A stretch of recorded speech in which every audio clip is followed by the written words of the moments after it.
नमस्कार दोस्तों, जय श्री कृष्णा। आज हम आपको बताएंगे कर्मों का खेल, एक कहानी के माध्यम से साधु और मछुआरे की कहानी। तो आइए जानते हैं। अगर आपको हमारी वीडियोस अच्छी लगती हैं तो प्लीज इन्हें शेयर किया करिए, लाइक किया करिए, ताकि हमें मोटिवेशन मिलता रहे इस तरह से वीडियो लाने का।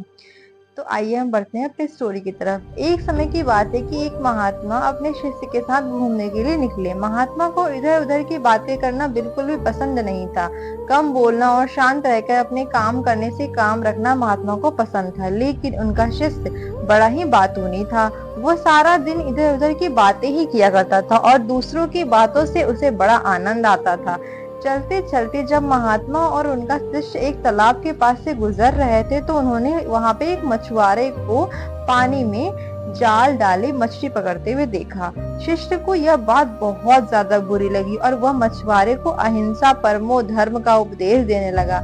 लेकिन मछुआरा उसकी कोई बात समझने को तैयार ही नहीं हुआ। पहले मछुआरा शिष्य की बात को टालता रहा, लेकिन जब शिष्य उसकी बात नहीं मानी तो दोनों के बीच लड़ाई झगड़ा शुरू हो गया। जब दोनों आपस में बहस कर रहे थे तो महात्मा आगे निकल आए और लेकिन जब महात्मा ने दोनों को आपस में झगड़ते हुए देखा तो वो वापस लौटे और शिष्य को अपने साथ चलने के लिए कहा और शिष्य का हाथ पकड़कर महात्मा उसको अपने साथ ले गए। महात्मा ने शिष्य से कहा, बेटा हमारा काम तो सिर्फ समझाना है, लेकिन भगवान ने हमें सजा देने के लिए धरती पर नहीं भेजा है। शिष्य ने कहा, गुरुजी, हमारे राजा को इस तरह के लोगों के बारे में पता है तो इस तरह के बुरे कार्य करते हैं और ना ही वह इनको दंड देते हैं। आखिर इस तरह के लोगों को सजा देगा कौन?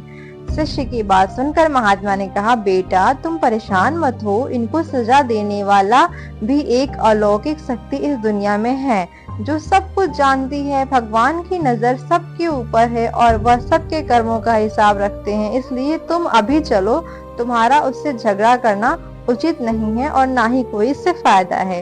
शिष्य गुरु की बातें सुनकर संतुष्ट हो गया और उनके साथ ही चल दिया। इस बात को बीते हुए 2 साल का समय निकल चुका था। एक दिन महात्मा और उनका शिष्य फिर उसी नदी के पास से गुजर रहे थे। शिष्य भी 2 साल पहले वाली मछुआरे वाली घटना भूल चुका था। वहां उन्होंने एक घायल सांप को देखा जो बहुत परेशानी में था। उस सांप को हजारों चींटियां नोच नोच कर खा रही थी। शिष्य ने यह देखा तो उसका दिल करुणा से भर गया। उससे यह सब देखा नहीं गया। वह सांप को बचाने के लिए जाने लगा। महात्मा ने उसका हाथ पकड़ लिया और उसको जाने से मना कर दिया। शिष्य ने गुरु से पूछा, आप मुझे सांप को बचाने के लिए क्यों नहीं जाने दे रहे हैं? महात्मा ने कहा, इस सांप को अपने कर्मों का फल भोगने दो। अगर तुमने इसको बचाने की कोशिश की तो इस बेचारे को अगले जन्म में फिर से यही दुख भोगने पड़ेंगे, क्योंकि कर्म का फल सभी को भोगना पड़ता है। शिष्य ने महात्मा से पूछा, गुरुजी, इसमें ऐसा कौन सा कर्म है जो इतना भयंकर कष्ट भोग रहा है? महात्मा ने कहा, यह वही मछुआरा है जिसको तुमने 2 साल पहले मछलियों का ना मारने का उपदेश दिया था। अब और वह तुम्हारे साथ लड़ने के लिए तैयार हो गया था। वह मछलियां ही यह चींटियां हैं जो इसको नोच नोच कर खा रही हैं। शिष्य महात्मा की बात सुनकर हैरान हो गया और उसने महात्मा से पूछा, गुरुजी, यह तो बड़ा ही अजीब सा न्याय है।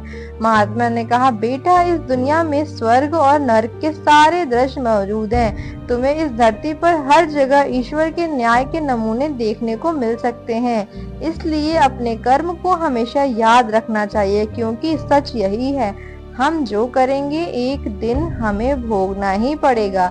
महात्मा ने कहा कि हमारे जीवन का हर पल बहुत ही कीमती है, इसलिए इस जीवन को बुरे कर्म करके बर्बाद नहीं करना चाहिए। शिष्य को गुरुजी की बातें समझ में आ गई। शिक्षक इस कहानी से हमें क्या शिक्षा मिलती है कि दोस्तों, यदि हम अपने जीवन में बहुत ज्यादा अच्छे कर्म करते हैं तो उसी के फलस्वरूप भगवान हमारे साथ न्याय करेंगे। इसलिए हमें हमेशा अपने जीवन में अच्छे कर्म करने चाहिए।